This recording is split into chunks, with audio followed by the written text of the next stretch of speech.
Bom, pessoal, então hoje a gente começa mais um episódio da nossa série ESG em Foco. Eu estou aqui com um amigo e é uma pessoa que eu tenho uma super admiração. Eu vou dispensar a apresentação dele porque o Orlando é inapresentável. Então eu vou passar a palavra para ele dizer quem ele é, quem é Orlando. E aí, claro, né, sua trajetória, sua carreira, conta um pouquinho dos diplomas, mas o que tem além dos diplomas também. Muito bom, poxa, desse jeito voltarei outras vezes, hein, Cindy? Fiquei feliz aí pelo começo aí, muito bom, subiu a moral. Bom, prazer estar aqui, super obrigada pelo convite, oportunidade. Eu sou Orlando Nastre, atuo com desafios ESG, impacto, mercado socioambiental nos últimos 10 anos. Já atuei em ONGs, atuei em institutos, empresas, tenho formação na área, mestrado na área socioambiental, e sou um grande curioso de como é que as organizações vão trazer, de fato, impacto positivo para o mundo. De fato, elas vão entregar mais do que elas coletam do planeta, né? Mais do que elas pegam do planeta para, de fato, fazer algo. Como é que elas entregam algo para o planeta e sociedade? Que é um conceito que o Paul Pullman traz no livro dele recente, né, que ele lançou. É isso, né? Então, eu sou um eterno curioso, assim, de como é que as organizações e empresas se colocam nesse lugar de fato, contribuir de maneira decisiva para um planeta melhor, mais sustentável, né? Bom para todos e todas. Então, é um pouquinho da minha busca desse propósito, que vem de mais de 10 anos atrás, de nunca se encaixar em posições do business as usual, de uma coisa padrão, de uma coisa, né, montadinha, de uma carreira, né, específica, então buscando sempre algo de propósito, algo que traga alguma transformação. Então sou eu de peito aberto aqui. Boa! Além de tudo, é um professor nato, não só nos ensina nos encontros, mas ensina também em organizações e universidades, né? E aí, assim, queria puxar, né? Você trouxe o ESG já, você é um super entendedor do tema. E assim, né, a gente tem o nome ESG, tem ODS, Pacto Global, são vários nomes e várias coisas acontecendo, assim. Difícil, né? Então, exato. E assim, muita gente falando sobre, e cada um traz os seus conceitos, né? Eu queria ouvir de você, assim, o que para você é a pauta ESG, né? Claro, tem a sua definição teórica, mas, assim, o que para você, num modelo mais seu, como você interpreta ESG, né? Como que você olha para isso, assim? E um pouco das vantagens, mas também esses tabus que ninguém está falando, do tipo, tem muita gente que está fazendo e não sabe o que está fazendo, quais são as barreiras, enfim, queria que você falasse um pouquinho. Muito bom, ó, essa é uma pergunta muito boa para a gente aprofundar. Bom, de maneira assim, pragmática, o ESG ele começa na discussão do mercado financeiro 15 anos atrás, numa discussão de proteção de riscos, proteção de valor. Então, lá atrás, os investidores falavam, olha, eu vou colocar meu dinheiro aqui pelos próximos 10, 15 anos, o que vai acontecer? Eu quero organizações que tenham compliance, gestão de riscos na cadeia de valor. Eu quero companhias que vão ter uma energia renovável, energia limpa. Eu quero companhias que vão ter uma transparência, que vão ter relatórios de desempenho sustentável. Então, assim, a discussão do ESG, de maneira pragmática, ela vem de se proteger, cara. Assim, no final do dia é isso, lá atrás, né? 15 anos atrás, era um pouco dessa proteção de valor. Com o passar dos anos, as companhias, assim, elas começaram, não só as companhias, mas as organizações sociais, os governos, começaram a perceber que a discussão de sustentabilidade, ela não é somente uma discussão de se proteger contra riscos. Ela é uma discussão de geração de valor, oportunidade, inovação, atratividade de gente boa para as organizações. Então, essa pauta começou a se mover da periferia das organizações, né, para usar um termo que é utilizado aí, da periferia das empresas para o centro da decisão. Isso começa aí uns 15 anos atrás, vem tomando corpo, musculatura, até que a gente chega na pandemia, o mundo entra em colapso, e as organizações elas precisam encontrar uma nova razão, um novo propósito, o mundo entra em questionamento, a gente, né, muda nosso modelo mental, a gente entra numa série de questionamentos. E nesse tempo, o pico de buscas do Google, por exemplo, para o termo ESG, explode na série histórica. Você pega o gráfico, é uma loucura, ele explode completamente em todas as regiões do mundo. Mas ele não é um termo novo, ele é um termo que tem 15 anos, só que ele evoluiu para uma abordagem que hoje em dia é uma lente de sustentabilidade, que é como eu gosto de entender o ESG. Então, ESG e sustentabilidade, né, são coisas diferentes, tem trajetórias diferentes no mercado empresarial, nas organizações, no planeta, tem governanças distintas, só que hoje em dia as coisas meio que se confundiram, meio que se juntaram. Então, o ESG, ele é uma lente para você olhar a abordagem de sustentabilidade, não apenas como proteção de valor e riscos, mas também como geração de valor e oportunidades. Como é que a gente olha isso na prática, que é um dos lugares que está mais bombando a discussão do ESG hoje? As empresas de todos os setores, né, mercado de alimentos, né, indústrias, marketplace, serviços, as empresas do mundo inteiro, sim, a gente sabe que elas precisam se financiar, elas precisam de capital de giro, caixa, precisam, né, ter empréstimos para investimento em fábricas, novas linhas de produção, novos produtos, infraestrutura de dados e por aí vai, né? Tudo isso é dinheiro, né? E as companhias, hoje, explodiu o que a gente chama de sustainable finance, ou finanças sustentáveis, que é o reflexo do ESG mais maduro hoje em dia, que tem sido muito discutido, que nada mais é do que as empresas irem ao mercado, seja expondo, né, buscando uma dívida, lançando uma dívida a mercado em que investidores do mundo inteiro podem comprar, né, essa dívida, ou, né, pegando empréstimos nos bancos, no mercado financeiro, né, para usar esse dinheiro de alguma forma. E esse dinheiro, antigamente, antes do ESG, a condição desse dinheiro acontecer no mundo era uma condição de garantias, outras que não são garantias socioambientais, isso no passado. Eu prometo que eu vou te pagar a minha dívida, tal, meu empréstimo, eu te prometo, minha condição aqui, minha condicionante é essa, minha garantia é essa, é uma garantia de negócios. Hoje em dia, explodiu no mundo, é um volume imenso de transações baseado em indicadores socioambientais. Por exemplo, você, uma mulher líder, mulheres na liderança nas companhias do mundo inteiro, nos conselhos, na tomada de decisão. Quanto mais eu avanço para 30%, para 50% de mulheres, eu posso conectar isso em instrumentos financeiros que vão me ajudar a captar dinheiro mais atraente no mercado. Consequentemente, Cindy, o ESG, então, ele passa de uma agenda da periferia de negócios e entra para o centro, porque ele começa a gerar valor, começa a gerar atratividade. Então, hoje a gente está nessa discussão, né, de entender que o tema é muito mais maduro, é uma tendência, é irreversível, e a gente cada vez mais vai se desafiar, não somente nessa discussão de instrumentos financeiros, mas enquanto estratégia, enquanto o guia, o futuro das organizações e o futuro das empresas passa pelo ESG. Legal, legal. Essa aula, inclusive, para quem nunca ouviu falar, eu vou indicar aqui esse podcast, porque é uma aula histórica também. Eu estava vendo um pouco do que o Pacto Global fala sobre isso, né?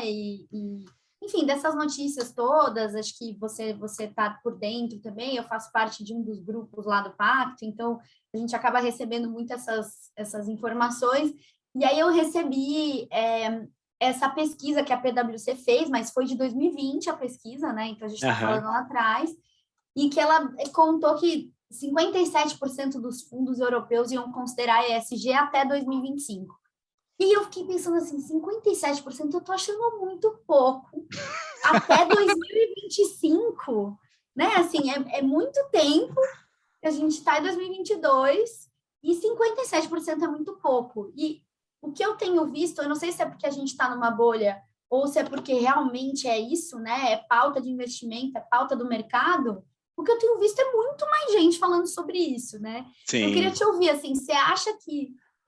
eu discordei desse estudo aí, porque eu falei, com certeza até 2025 a gente já está batendo 80%, 90% aí dos fundos adotando os critérios, né, ESG. Então, queria te ouvir, assim, você acha que é isso ou você acha que a gente está mesmo numa bolha e tem barreiras, né? Porque aqui, tentando puxar um pouco do assunto das barreiras, o que você acha? Você acha que é isso? A gente está vivendo numa bolha das pessoas que sabem o que é ou não? Assim, ou a gente está rompendo isso? O que você acha?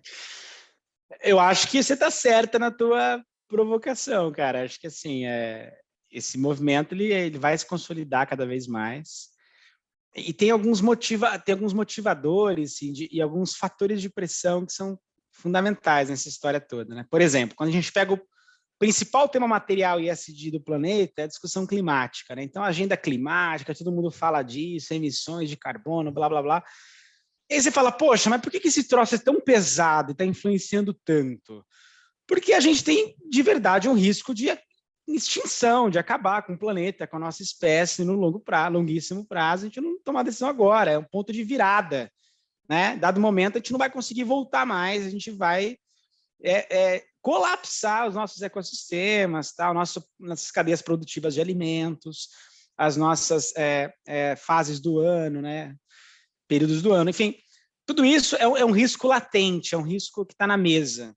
Então, essa agenda climática, por exemplo, ela vira o quê? Assim? Ela vira uma governança global das Nações Unidas, ela obriga governos a terem metas, ela obriga você a ter regulações nacionais e setoriais que vão cascatear essas pressões para mercados e vão fazer imposições de reduções e tudo mais de emissões em diversos mercados. Então, é uma agenda pesadíssima. Ela é uma agenda, assim, cara, que vem avassaladora para transformar, de fato, como a gente produz, como a gente consome, como a gente toma decisão, como a gente se locomove. Então, é um modelo estrutural, de modelo mental novo, que vai precisar avançar, está avançando, mas a gente entende o fator de pressão, que é um fator, assim, existencial nosso, enquanto espécie, enquanto planeta, tomarmos uma decisão séria, e isso está reverberando muito forte. Então, quando você enxerga esse panorama, você fala, poxa, como é que os fundos de pensão, como é que os grandes investidores institucionais que olham longo prazo não vão se preocupar com isso?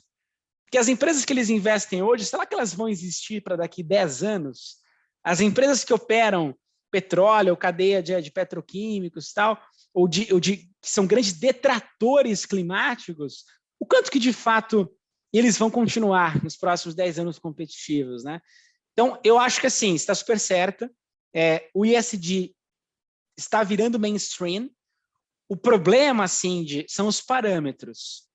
O que assegura que eu ou você, nas organizações que a gente atua, a gente vai ter práticas realmente robustas, bem feitas, monitoradas, transparentes, auditáveis, boas para o planeta? Então, essa é a discussão. A gente está aprendendo, construindo indicadores, a gente está aprendendo a ter transparência, a ter performance nesses temas ambientais, sociais, de governança.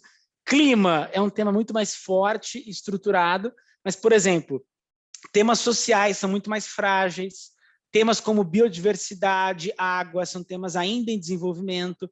O tema de diversidade é um tema que estourou, está forte, mas ainda tem muito a ser discutido no hard skills mesmo, não só no engajamento da liderança, aspectos culturais, mas num aspecto mais hard. Então, eu acho que assim, a gente vai caminhar para um ambiente de maturidade, é inerente, o ESG vai entrar na agenda de vez, e é isso mesmo, é mainstream.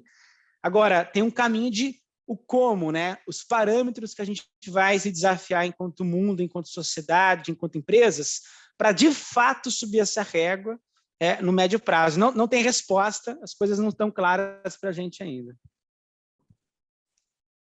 E eu tava, agora você falando me lembrou duas coisas. A primeira é que nessa pesquisa da PwC, eles comentam que 77% dos investidores institucionais falam que não vão parar de consumir de empresas que não adotam os critérios ESG em 2 anos. Então, tem essa... Isso aconteceu em 2020, né? Então, eu não sei como está aí o resultado, mas tenho certeza que a gente está evoluindo. E aí, quando você me fala das pautas, né, do A, né, do S, do G, assim, trazendo um pouco para o português, o ambiental, assim, acho que a gente já está mais falando mais, várias práticas, as green bonds, elas vieram antes, né? Então, assim, Verdade. as social bonds começaram depois, então eu acho que, de fato, é um mercado que a gente evoluiu muito mais, né? O ambiental, porque não foi o ESG que trouxe essa pauta, a gente já tinha essa pauta vindo antes, né? Então, o próprio Triple Bottom Line, né? Então, tinham várias outras vertentes aí que já traziam um pouco John do Elkington. Sim. Então, assim, agora, pensando um pouco no social, e aí eu fiquei reflexiva, porque eu vi também que a expectativa é que o Brasil, em 2030, só tenha conseguido cumprir aí as metas da ODS 7, né, de energia limpa. Essa é a previsão do Pacto Global, que a gente, lá em 2030, a gente só consiga cumprir, né, e olhe lá, né, a ODS 7. E aí eu fiquei pensando um pouco desse lado social, e você falou das hard skills, né, e eu acho que hoje eu trabalho com isso, né, eu migrei muito a minha carreira, fui vivendo várias vertentes aí do social, então sempre muito mais focada no social, e agora trabalhando especificamente com as hard skills, né, então trabalhando com equalização de português e matemática da população brasileira, assim. Então, e eu tenho me deparado muito com conversas com as empresas, assim, quando a gente faz programa para os colaboradores mesmo, de vamos olhar para dentro, assim, né? Eu vejo que as empresas ainda estão patinando um pouco na ideia do S, porque fica uma ilusão de que o S é só o social para fora, sabe? Todo mundo que fala em S, eu ouço a galera falando assim, ação de voluntariado, eu dou cesta básica. Eu não, o S tem a ver com pessoas, né? E as pessoas dentro da companhia também são pessoas que a gente precisa olhar. Então, acho que eu tenho visto, assim, muito desses projetos que a gente tem feito aqui no Alicerce, de equalização de colaborador mesmo, de educação do colaborador, assim, vamos oferecer para você aquela educação que provavelmente você não teve, porque os dados são absurdos, né, educacionais no Brasil, assim, então, com certeza, você não teve acesso a uma educação. E aí eu queria ouvir, assim, como que tá o S para você, assim, em termos de cenário? Depois a gente vai um pouco para o seu trabalho, especificamente, mas, assim, como que você vê o lado do S, né? Assim, como que eu tenho visto as empresas ainda patinando, mas num caminho interessante, né? De olhar para a diversidade, mas também, né? Diversidade é um tema que vai permeando vários mundos, assim, porque uma coisa é diversidade, outra coisa é inclusão. Então, hoje eu vejo que uma coisa é você querer trazer pessoas diversas, e aí você vai pegar aquelas mesmas 5% de pessoas que estão qualificadas no mercado e vai transicionar elas de empresa, ou você inclui, e aí precisa entender o hard, né? Aí precisa ir lá com a Alicerce e falar, não, vamos ensinar português, matemática, socioemocional, vamos resgatar a educação para essas pessoas conseguirem entrar, né? Então, enfim, estou trazendo várias reflexões aqui, mas no fundo eu estou migrando o nosso tema para o S, queria te ouvir. Ótimo, não, o S, Cíndia, eu acho que é o tema que eu mais trabalhei, assim, proporcionalmente, né, de tempo, assim, de vida.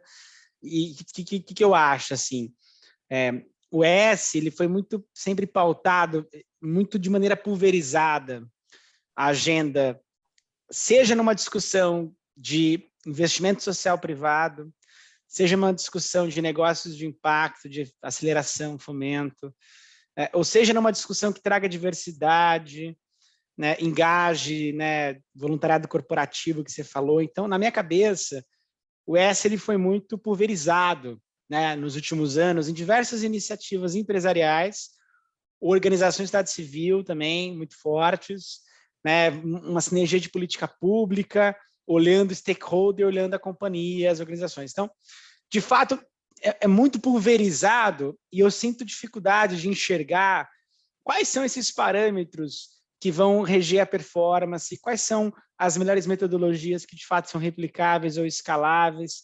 Acho que tem um desafio grande da gente concentrar o esforço em alguns elementos que eu acho que são muito importantes e que talvez poucas empresas ou poucas organizações saibam e façam bem isso. Por exemplo, a teoria de mudança, né? Quando a gente pega o conceito de teoria de mudança, para quem não conhece, né, você vai basicamente, a grosso modo, de um ponto A para um ponto B em alguma intervenção social. Então, vamos dar um exemplo. Eu vou trabalhar aqui, né, com desnutrição infantil. Puxa, eu tenho lá um público vulnerável, né, um extrato social vulnerável no território brasileiro, e eu sou uma empresa de alimentos, eu vou lá e vou fomentar um programa de alimentação saudável, orgânico, eu vou trazer educadores, orientadores sociais, eu vou criar uma estrutura, eu vou criar uma fábrica de processamento para gerar emprego, renda, tributos, tal. E em 5 anos, eu parti de um ponto A, que eu tinha lá uma fotografia frágil, e eu vou entrar para um ponto B, que é uma fotografia robusta de intervenção, de luta contra a desnutrição infantil, inclusive atendendo às metas da governança global no tema de desnutrição infantil, que a Unesco, por exemplo, olha muito esses temas. Então, eu acho que falta essa estruturação de médio e longo prazo no tema S, usando essas ferramentas. Então, teoria de mudança, para mim, é uma ferramenta maravilhosa, fantástica, que dá a visão, fala, cara, o que eu vou mexer o ponteiro? Porque a gente tem a arrogância, assim, de nós, seres humanos, e todas as organizações que a gente trabalha, tal, que são feitas de pessoas, né, que são arrogantes, a gente tem a pretensão de mudar, de transformar, de impactar, né, muito, numa escala muito grande, que às vezes a nossa intervenção não vai chegar naquele ponteiro. Né? Qual é o indicador que eu vou, de fato, mexer? Será que eu consigo gerar, por exemplo, acesso de oportunidade, igualdade de oportunidades? Será que eu consigo impactar a renda per capita de uma família? Será que eu consigo impactar a redução da evasão escolar, por exemplo, num grupo de adolescentes? Qual é a minha intervenção enquanto organização? Então, eu acho que a teoria de mudança, ela traz um pé no chão, sabe? Cara, eu preciso botar o pé no chão e falar o que eu sou capaz de intervir. Então, acho que o S ele precisa dessa estruturação. E aí, indo para dentro do engajamento interno que você comenta, acho que tem um desafio muito grande das empresas, em geral, assim, de criarem repertório.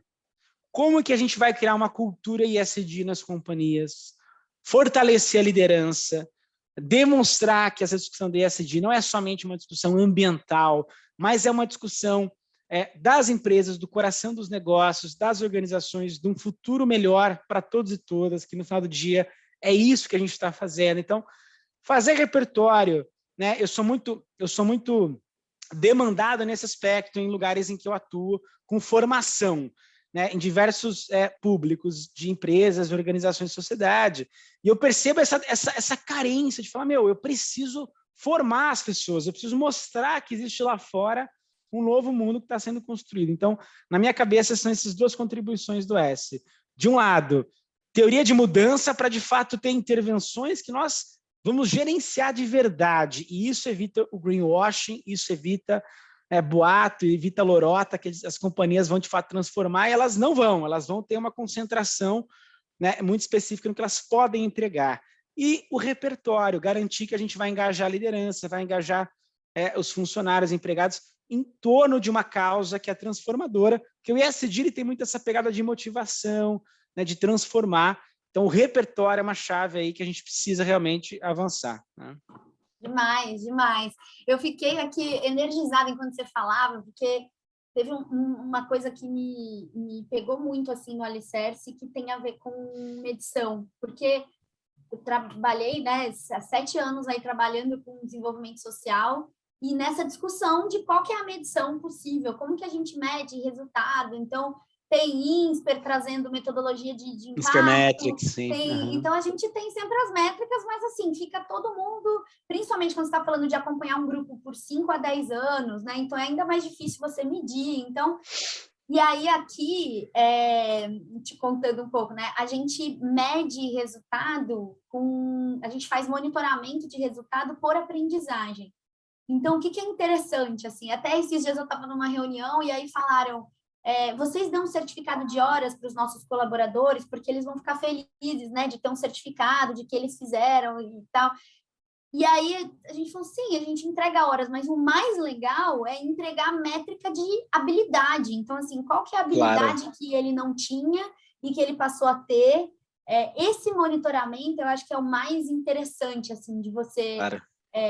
Né, que tem no Alicerce, tem em outros lugares, mas como eu tô aqui, eu fico mais perto disso, assim, que me encanta, porque, assim, dá para medir, tem resultado, não fica nesse discurso do impacto de estamos apoiando a educação de milhares de jovens. Que educação você está apoiando? Você está medindo a educação? Você está medindo a aprendizagem desses jovens? Ou você está bancando uma bolsa para ele estudar e é isso, né? Ele vai sair lá com o diploma que ele fez o curso e acabou. Não, quais são as habilidades que esse jovem saiu desse curso sabendo, né? Então, o que realmente o que realmente aconteceu? Então, eu sentia, né, e sinto ainda muito essa dor da falta da métrica, assim, e uma métrica universal mesmo, assim, não universal, mas em termos de algum chancelador, assim, a gente falar isso aqui realmente, né? Então, essas habilidades aqui são habilidades que a gente consegue chancelar e saber que essa pessoa adquiriu. E aí, claro, tem iniciativas, né? Mas eu acho que a gente fica nessa busca, né? De saber quem realmente está fazendo e como que a gente acha essas pessoas que estão fazendo, assim. Então, essa é uma reflexão. E aí, queria saber de você, assim, quem que está fazendo, o que que você tem feito, o que que você tem visto aí de iniciativa, sabe? De projeto, trazendo um pouco mais para o tangível, assim, o que além do Pacto Global, que eu acho que é enfim, um movimento que busca muito esse engajamento empresarial, né, e traz várias metas e traz várias pautas. Mas o que você tem visto aí de iniciativa, de projeto, enfim, queria te ouvir, assim, porque eu muitas vezes fico em busca e me frustro, assim, que eu falo... Cara, você sabe que... Não, mas você sabe que esse é um tema que, assim, é infinito, né? Porque, por exemplo, quando eu fui fazer o meu mestrado lá na GV, eu fiz sobre uma comunidade rural de Sobral, no Ceará. Então, não é nem Sobral, é a comunidade rural de Sobral, que era cerca de 1 hora de Sobral, e lá tinha, né, um grupo de cooperativas, associação de bairro, de localidade, que atuava com biodiversidade, com frutos ali daquela região para fazer panificação, para fazer farinha, para fazer azeite, para comercializar isso enquanto energia, né, uso enquanto energia térmica, né? E essa discussão ali, eu fui de fato mergulhar, eu fiz assim várias entrevistas, né, mergulhei nessa realidade para exatamente entender qual era, tipo, cara, a mensuração do resultado, a mensuração do impacto, especialmente o retorno, que essa comunidade tinha com essa atividade, né, que era um projeto de investimento social privado ali, né, na região de Sobral. E acho que assim tem muitos caminhos, sabe, assim, de um caminho que eu gosto bastante, que me traz um alento, assim, cara, é o seguinte: você deve conhecer a discussão de SROI, né, de Social Return on Investment. É uma discussão, né, de retorno do investimento social, que para mim ela traz muito esse elemento da métrica. E por que eu acho que ela é boa? Porque as outras métricas, elas são mais para convertidos. Elas são mais assim, igual eu falei agora, a teoria de mudança, ela traz um framework, traz assim um desenho de como é que eu vou olhar um processo de mudança de intervenção social, e depois eu posso criar um indicador de processo, um indicador de resultado, eu posso entender o impacto, a transformação, posso criar um grupo controle, tarará, tarará. Beleza. Agora, o SROI, ele conversa com o time de finanças das empresas, ele conversa com quem está no negócio e não conhece do assunto socioambiental, não se envolve, não sabe que existe esse mundo todo que a gente, né, atrapalha. Então, eu gosto do SROI enquanto métrica porque ele cria esse exercício de retorno. Então, a cada real que você investe num projeto social ou num grupo de jovens que você vai alavancar competências de cidadania, ou que você vai fomentar um grupo de pessoas com deficiência, ou que você vai assegurar, né, evitar a evasão escolar, de novo, que é um tema central, né? Desse cada R$1 que você coloca, quanto que volta. Então, eu gosto muito dessa métrica. Tem vários estudos e artigos no mercado. No Brasil, o IDES, né, é uma das principais organizações que atuam com essa causa, com esse tema, mas tem vários outros, a própria GV, o GVSES, tem publicações, o GIF, né, também tem publicações. Então, acho que para quem quer aprofundar um pouco mais a discussão de mensuração, avaliação, retorno, eu gosto muito da métrica de retorno, porque ela conversa com outros mundos não catequizados. O problema dela é que ela não é muito replicável igual um ROI normal de projetos. Então, num ROI normal de projetos, invisto tanto, no tempo volta tanto, beleza. As pessoas conseguem comparar o projeto A com o B, com o C, com o D, beleza. E achar aqueles que são mais são mais eficientes, são os melhores projetos. No ROI social, a comparação não é direta, você não é muito fácil você, de fato, comparar. Então, esse é o único problema da ferramenta, que ele é um pouco assim, ele é construído para um projeto, para um cenário. Quando você vai comparar o case com outros, fica mais complicado, mas ele serve muito bem para você entender como é que está funcionando a intervenção, como é que o dinheiro está voltando, como é que o impacto de fato está acontecendo para os beneficiários ou para os investidores. Então, eu acho que é bem legal essa ferramenta. Legal, legal. Essa pauta medição é interessante também, né? E agora eu quero saber dos seus projetos, Orlando, eu quero saber de você. Me conta aí, que eu sei que você tem uma viagem muito interessante para contar, você já fez uma visita lá fora, várias, né? Mas quero saber um pouco dos seus projetos, o que você tem feito agora, mas o que você já fez também. Boa! Bom, eu 10 anos atrás, né, eu me aventurei nesse tema de ESG, impacto e tal, quando nem tinha esses nomes, né, eram outros nomes. Eu fui para Bangladesh, né, eu tive uma experiência lá no Grameen Bank com o Mohamed Yunus, que é o criador do microcrédito, Prêmio Nobel da Paz. Lá eu escrevi um livrinho, né, escrevi um e-bookzinho sobre essa experiência, que eu contei e tal, e foi muito transformador na minha vida, porque me fez entender um novo modelo de organização, um novo modelo socioambiental que pudesse conciliar, pudesse equilibrar resultado financeiro com impacto socioambiental para o mundo, para as comunidades. Então, ali eu tive uma experiência muito legal, e tudo isso casou com a minha carreira até hoje. Lá foi um grande gatilho, e até hoje, eu continuo nessa carreira, nessa trajetória, muito motivado por essa experiência de 10 anos atrás. Nessa jornada, assim, eu atuei com projetos de energia, por exemplo, muitos projetos de uso por exemplo, de resíduos, uso de economia circular, né, de resíduos enquanto combustível. Então, por exemplo, em São Paulo, em 2017, lá na Votorantim Cimentos, eu participei do primeiro projeto em São Paulo de uso de resíduos urbanos para energia. Então, a nossa sacolinha plástica, o nosso, né, material que sobra em casa, você pode ter um conteúdo de energia que você não precisa usar petróleo, não precisa usar gás natural, você usa o lixo para gerar energia. Óbvio que tem todo um processo, toda uma tecnologia por trás, mas lá em 2017 eu participei desse projeto em São Paulo, que foi o primeiro projeto, né? É um dos primeiros da América Latina, na verdade, que hoje já está escalável, já tem vários lugares, mas foi o primeiro ali naquela ocasião, que eu me orgulho bastante de ter colocado em prática isso, né, que é uma mistura ali dos temas ambientais e sociais e tudo mais. Hoje em dia, né, o que eu tenho feito lá na Citrosuco, que é a empresa que eu atuo? Citrosuco é uma empresa investida da Votorantim, ela é a maior exportadora de suco de laranja do planeta, ela é líder de mercado, atua em mais de 100 países, tal. É uma empresa brasileira, então tenho um orgulho de ser uma empresa brasileira também, que chega no mundo inteiro e tal.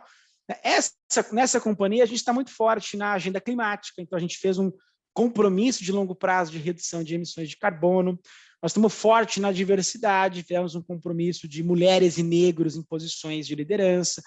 Estamos fortes em cadeia de valor, né, que são casos ali de você atuar com mais certificação socioambiental nas cadeias produtivas de laranja, para você garantir que as cadeias são certificadas, auditadas, que têm as melhores práticas, ESG, que estão em linha com o que tem de melhor no planeta.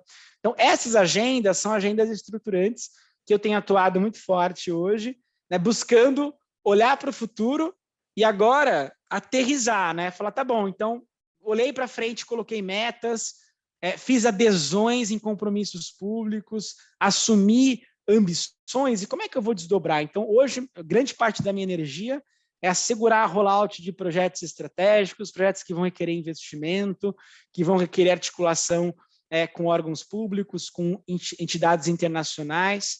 Então, eu acabo tendo um pouco desse trânsito com outros países, porque acaba sendo uma empresa essencialmente exportadora, né, que precisa, né, avançar essa agenda ESG e se comprometeu publicamente, tem metas, tem estrutura para avançar.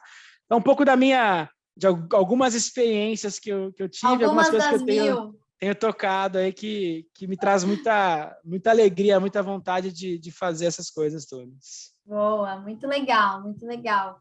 eu queria, a gente está chegando no finalzinho aqui, eu com certeza ficaria em reflexões mil, de cada item que você falou aqui. Eu queria, assim, trazer um último tema para a gente fechar aqui, ele tem a ver com a pauta diversidade que você trouxe.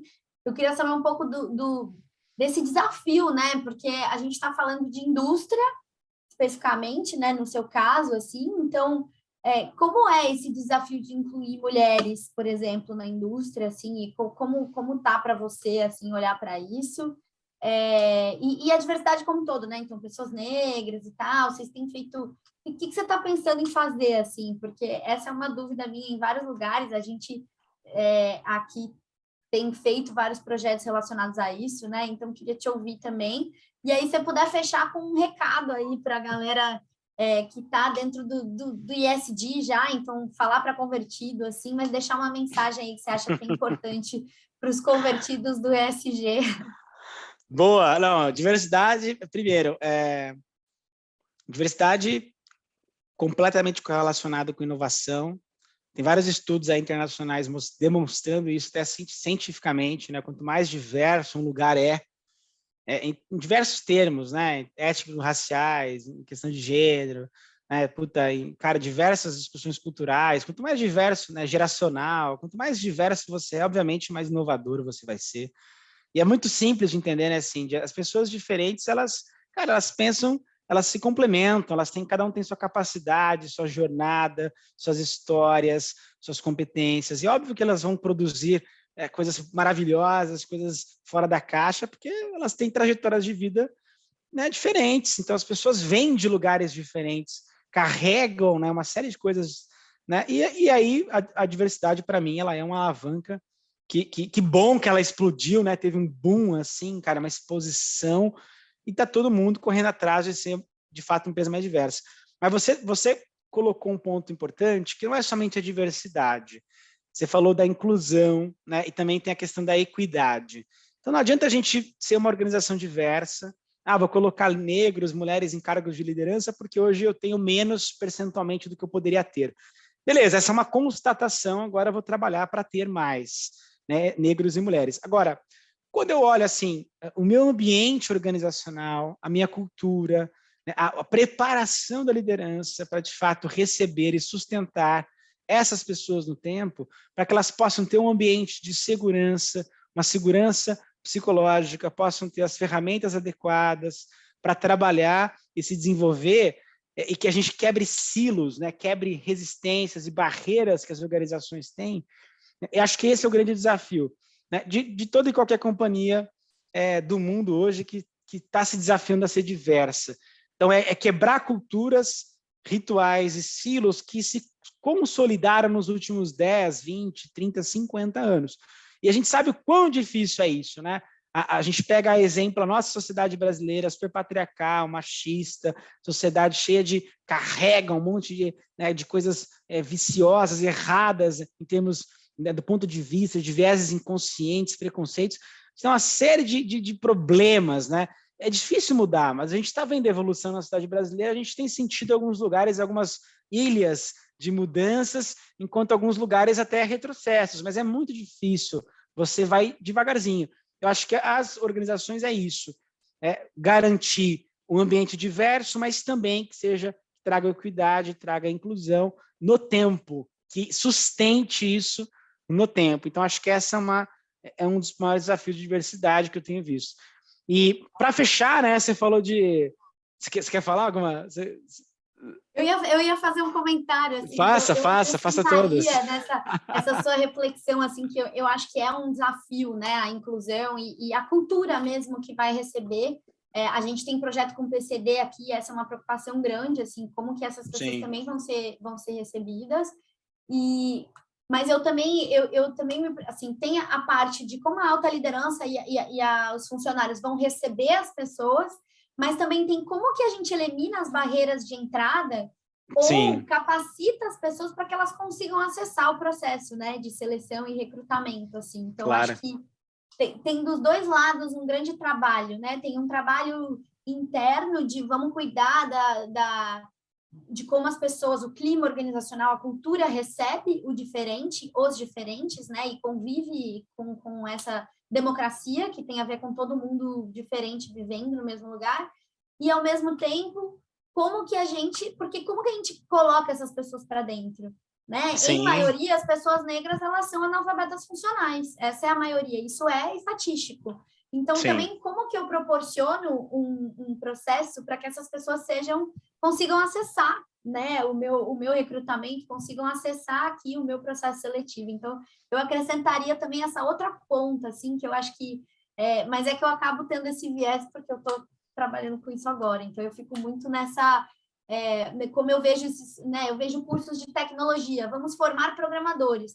E aí, quando a gente olha, os mesmos jovens que estão entrando no curso aqui de programação estão entrando em todos os outros, porque os requisitos de entrada desses jovens tiram uma galera da jogada. Assim. Então, são sim. sempre a mesma... Aí vira uma bolha dos jovens de comunidade que acessam esses cursos. Então, como que a gente faz esse trabalho de base também? Mas esse é um trabalho meu agora aqui, né? E que eu tenho mergulhado muito.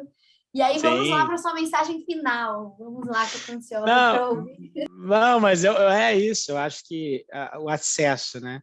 Eu sempre fui muito defensor, por exemplo, toda discussão de acesso para mim na sociedade é preponderante, né? Então, toda discussão de cotas, seja qualquer ela que seja, racial, socioeconômica, por etnia, porque, cara, sempre fui sempre favorável e é muito fácil, né? Você julgar num lugar de privilégio os grupos que você não vivenciou, os problemas e dores desses grupos. Então, realmente, você olha o negro hoje, periférico, a mulher, pior ainda, a mulher negra periférica, é pior ainda, muito pior. Como que ela vai acessar, né, os aparelhos públicos, as oportunidades, as universidades, vai depois acessar uma carreira, um mercado e ter um desenvolvimento, uma renda que traga dignidade para a família dela? É difícil. Sem você assegurar acesso não só educacional, mas acesso nas empresas, você não vai conseguir. E teve empresas muito corajosas, que eu acho muito legal constar aqui, cara, porque é muito importante. A Magalu, por exemplo, teve muita coragem e botou assim o dedo na ferida, fez um trainee só para negros. Cara, foi muito criticada, foi assim extremamente criticada, mas está aí, ó, tá aí sustentando o posicionamento. Isso é coragem, tem que ter organizações que vão estar nesse nível de maturidade, que é fantástico, assim, é incrível e é muito necessário. Acho que a porta de entrada, o acesso é preponderante. Sem isso, a gente não vai construir nada, esquece que a gente vai continuar nas mesmas pessoas privilegiadas, nas mesmas gerações que vêm no futuro, não vai mudar nada. Agora, assim, para fechar, primeiro, assim, adorei, assim, super obrigado. Fiquei super feliz aqui, animado de estar com vocês. Obrigado pelo convite, oportunidade. Eu acho que, assim, falar numa discussão de ESG falar do que é o presente, é o hoje, gente. É o novo patamar da gente conviver enquanto organizações, conviver enquanto empresas, o modo que a gente trabalha, o modo que a gente consome, toma decisões, tem que passar por essa lente. Assim como as empresas estão acostumadas a olhar competitividade, margem, abertura de mercados, né, olhar cash cost, né, custo de produção. Eu sempre falo muito isso nos lugares em que eu atuo. Cara, olha, a gente olha o prisma da margem, o prisma, cara, tem que olhar o prisma ESG, tem que olhar o prisma do carbono, tem que olhar o prisma da diversidade, da água, dos temas que são materiais e críticos, porque isso agora é tomada de decisão. Então, para quem não está nessa agenda, tem que se preparar, buscar repertórios, se formar, né, encontrar redes de apoio para entrar nessa discussão. E quem está nessa discussão, gente, acho que tem que surfar essa onda, porque o nosso momento, né, tá bombando, assim, essas áreas, né, Cindy, acho que você também tem muitos anos de atuação, as áreas socioambientais, elas foram muito negligenciadas durante muitos anos, como se fosse algo bonitinho, vai lá, faz um projetinho, tira foto com a galera, legal, pá. Agora o negócio mudou, agora as coisas ganharam uma dimensão, assim, espetacular, cara, então vamos aproveitar, surfar nessa onda, porque o nosso momento é agora para a gente consolidar esse nosso mercado, né? Demais, demais. Eu fico muito feliz de saber que a gente saiu do lugar do abraçador de árvore e agora a gente o cargo estratégico, sabe? Então, assim, eu fico eu fico muito feliz da gente ter conseguido ocupar esse lugar e ter, né, nós que levantamos essa bandeira, agora a gente tem aí um papel decisivo, né, dentro das organizações e dentro dos grupos. Então, adorei essa mensagem final, que me lembrou disso, da época que a gente era só abraçador de árvore, agora a gente é também, mas a gente é várias outras coisas. Então, enfim, queria te agradecer muito, Orlando, assim, por aceitar o convite, pelo papo. Eu tenho a honra de poder conversar mais com você depois do podcast, mas queria te agradecer aqui por esse papo. Espero que a gente consiga falar mais aí sobre várias coisas. Foi uma aula aqui para mim, assim, me trouxe vários insights. Imagina. Então, obrigada mesmo. Estamos juntos e a gente segue juntos por aí nessa bandeira, certo? Boa, obrigado. Imagina, eu que agradeço, fiquei muito feliz. Conte comigo. Oba. Fechou.